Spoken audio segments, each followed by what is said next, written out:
Good morning, guys. I haven't got ready yet. Working on it. So today, how to stay positive in a negative atmosphere.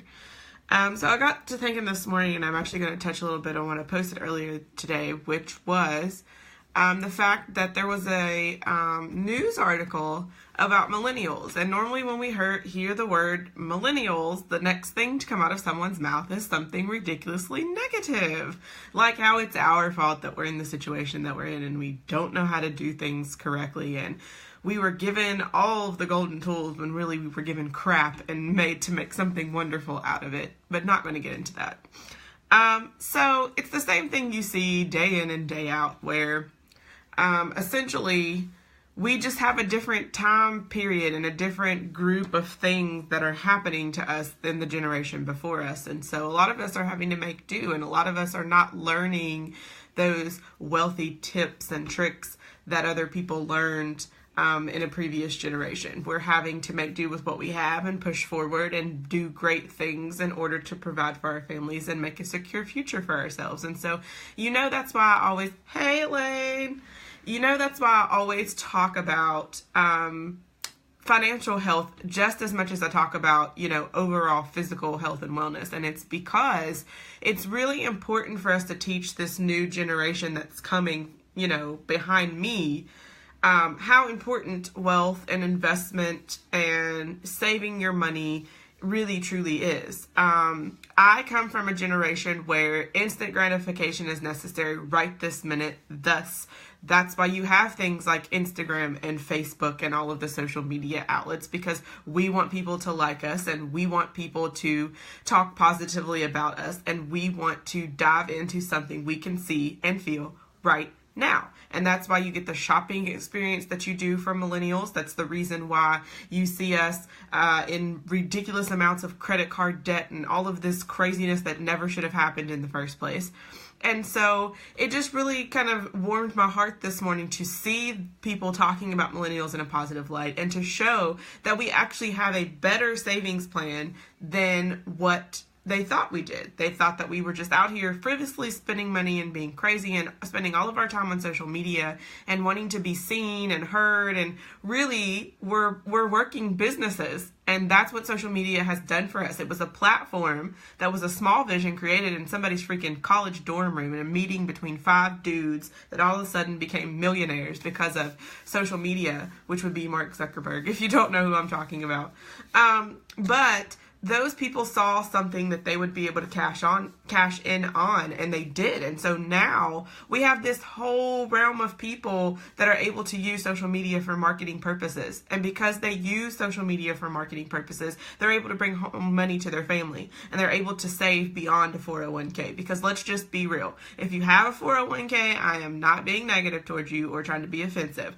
But please understand that for my generation, a 401k is crap at this point. And the reason why is because lots of us work jobs in which we don't even have the option to have a 401k. So what I mean by it being crap is not that the actual system is crap. I believe it works, and I believe it's a wonderful thing for you to be able to save for your future, but we have to find a different outlet in order to be able to do that. And so what's happened for me and a lot of my friends is network marketing. We're able to make a lot of money quickly and put that money away in an interest-bearing account. And so this is what I want to talk to you about today, is being positive in a negative atmosphere.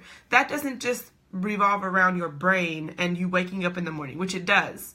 So I could have woken up this morning and felt a million different ways. Mad, sad, angry, rolled out of the wrong side of the bed, because as you know, last night I had to go to Central Kentucky to drop off a shipment of candles for my other business.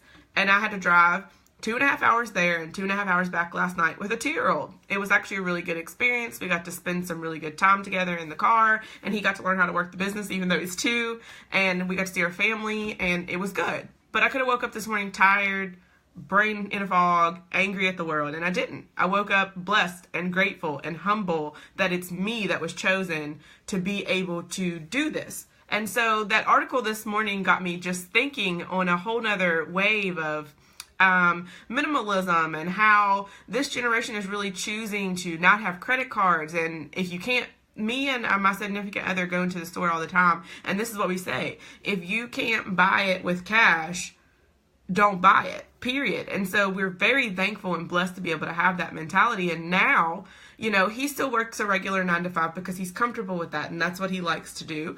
But I enjoy network marketing. Network marketing has brought such a zeal to my life and has helped me to develop myself and my thought process. And so if you have children especially, I really, really, really, truly encourage you to push them towards,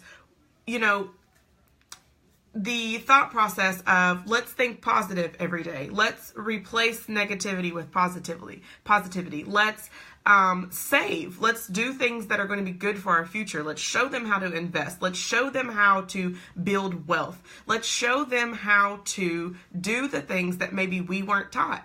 I have a friend, and I'm not going to give away our idea, but we've talked about this a lot. Kids don't learn law of attraction in school. They don't learn that self-efficacy and things like that. They don't get taught that. So if you as a parent are not teaching your child that, no one else is going to teach that to them. And it even boils down to small, simple things like a checkbook or a check register. I still have one.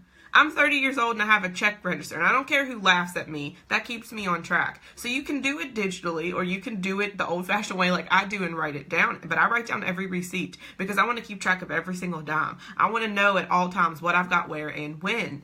And so I do that in an effort to be able to teach my son that later. I'm getting ready to open him a savings account. They're never too young. Every penny he's ever made from the time he's been born is in a bank, and I'm about to go put it in a savings account for him. And when he's older, I'll just look at him and say, hey, this is yours. But before I hand it to him and say, this is yours, I'm going to spend the next 18 to 21 years teaching him what to do with that when it's handed to him. He just doesn't realize that's what I'm teaching him. And so I do teach my son to essentially work a business now. And people think I'm silly, but I do that to make him strong and to help him to see that you can change your circumstances. You do not have to sit wallowing in a pool of negativity and aggravation and frustration if you don't want to. If you choose to sit there, I'm not knocking you. Sometimes we have to have our moment. There have been several times in my life where I have been very, very negative and very, very hateful. And rightfully so, because what I was going through was just too much for me as a person to deal with all in one sitting. And that's what was happening to me. But with that being said, I chose not to stay there. I could still be there. Trust me. I'm not going to talk about my story today. We could do that on a different live video. But trust me, I have been through a lot of shit. There's not a nice word for it. It's a lot of shit. And I could have stayed down there and wallowed in that. And I chose not to do that. I saw a vision for my life and a way to make me healthy, a way to make me wealthy, a way to make me happy. And I took all of those avenues. I don't think like everybody else. I am different, and I am very proud of the fact that I am different. I used to not be proud of that, and I think that was part of the reason why I was so negative and so pitiful and sad all the time, is because I didn't want to embrace who I was.